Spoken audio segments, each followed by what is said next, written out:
سلامونه له مالان میډیا څخه وروستیو سپورټي خبرونو ته ښه راغلاست. په کابل کې د 12 ولایتونو ورزشکارانو په ګډون د افغانستان پانکریشن اتو ستورو لومړی پړاو سیالۍ پیل شوې. د بدني روزنې او ورزش عمومي ریاست د صوبوهنې ملي فدراسیون په تمریناتي ځای کې د کابل په کوربتوب د 12 ولایتونو د 110 ورزشکارانو په ګډون د افغانستان پانکریشن اتو ستورو شپې په نوم د پانکریشن لومړی پړاو سیالۍ پیل شوې. د یادو سیالیو موخه د پانکریشن ورزش د غوره استعدادونو موندل دي. په دغه سیالیو کې نوي ځوانان او د لویانو سني کټګورۍ ورزشکاران له یو بل سره لوبې کوي. د پانکریشن فدراسیون د معلوماتو له مخې دغه ورزشي رشته تر دې مهاله له بېلابېلو ملي، بین المللي او نړیوالو سیالیو څخه 28 مختلف میډالونه له ځان سره لري.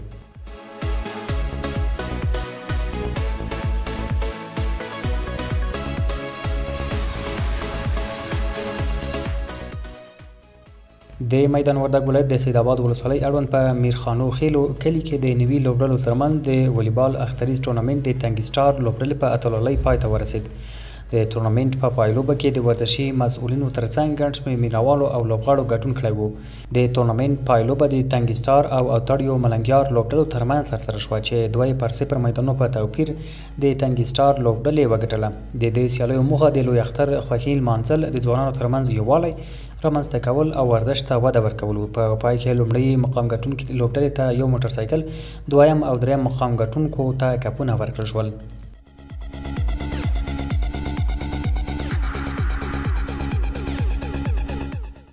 د ننګرهار ولایت د بدني روزنې او ورزش ریاست له لوري د ښېوې ولسوالۍ په کاشکوټ سیمه کې د 14 لوبډلو ترمنځ د ټیپ بال کرکټ سیالیو اتلولي برشاکوټ لوبډلې خپله کړه. د دغو سیالیو پایلوبې ته د برشاکوټ لینز او کلداد خان لوبډلو لار موندلې وه چې په پیل کې برشاکوټ لوبډلې د توپوهنې پرېکړه وکړه. په ټاکلو اتو ورونو کې یې د اوو لوبغاړو په سوځېدو سیال لوبډلې ته 108 منډې هدف کېښود. بل لوري ته سیاله کلداد خان لوبډله د یاد هدف په پوره کولو کې پاتې راغله او په 80 منډو یې ماته وخوړه. د یادونې ورته چې د دغه سیالیو موخه د ځوانانو ترمنځ یووالی او خلکو ته د سالمې تفریح برابرول و. هیره دې نه وي چې یادو سیالیو 6 ورځې دوام وکړ او په پای کې اتلې لوبډلې ته موټرسایکل د ډالۍ په شکل ورکړل شو.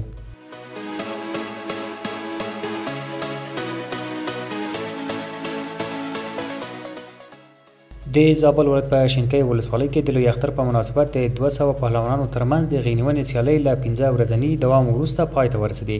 په شینکۍ ولسوالۍ کې د دې سیالیو د سمبالونکو په خبره په یادو سیالیو کې د شینکۍ په ګډون د دې ولسوالۍ د لیرو پرتو سیمو پهلوانانو برخه اخیستې وه. د سیالیو ټول ګډونوال پهلوانان ښه وځلېدل او د نندارچیانو له تاوده هرکلي سره مخ شول. د سیالیو موخه د لوی اختر خوښي لمانځل او ولسونو ته د یوې سالمې تفریح رامنځته کول و.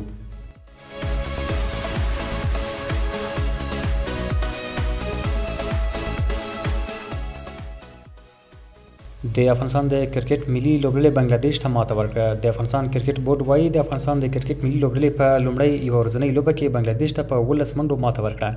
په دې لوبه کې د بنگلادیش لوبډلې په 43 اورونو کې د 9 لوبغاړو په سوځېدو سره افغانستان ته د 170 منډو هدف وټاکه. بیا افغانستان توپوهنه پیل کړه او د لوبې په جریان کې لکه د لومړۍ نیمایي په څیر په لوبه کې باران پیل شو.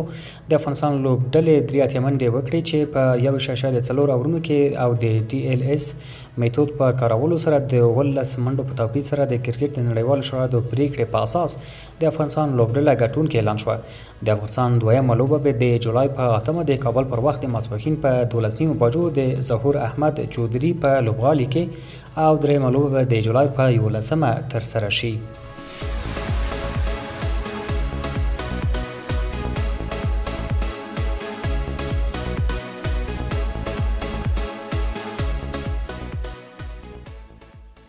د بنگلادیش د کرکټ لوبډل مشر تمیم اقبال له نړیوالو لوبو تقاعد اعلان کړ. ښاغلي اقبال داسې مهال په یوه خبري ناسته کې د خپل تقاعد خبر ورکړ چې له افغانستان سره د یو ورځنیو لوبو لړۍ روانه ده. د دې اعلان پر مهال د نوموړي له سترګو اوښکې روانې وې. نوموړي خبریالانو ته وویل دا زما د لوبو پای دی. تر خپله وسه مې هڅه کړې له همدې شیبې له نړیوالو لوبو تقاعد کیږم. د بنگلادیش دغه وتلي کرکټر ستوري تیر کال له 10 اوریزو نړیوالو لوبو سره مخه ښه کړې وه. ښاغلي اقبال په یوه ورځنیو لوبو کې د بنگلادیش لپاره 8313 منډې کړې دي او په ټیسټ لوبو کې بیا 5083 منډې جوړې کړې دي.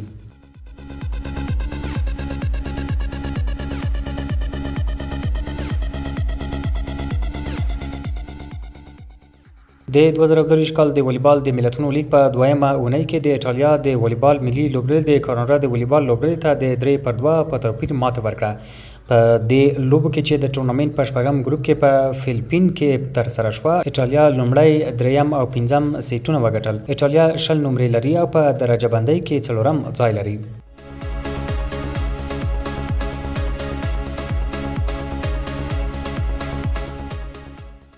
او د لویس ایرینکا له راتګ وروسته د پاریس سینټ ګرمین کلب ته اعلان کړی چې تر 2020 پورې یې میلان اشکرینیار وګماري.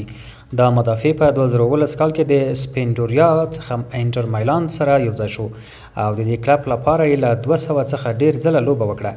اشکرینیار د پاریس سینټ ګرمین سره د وړیا اجنټ په توګه یوځای شو.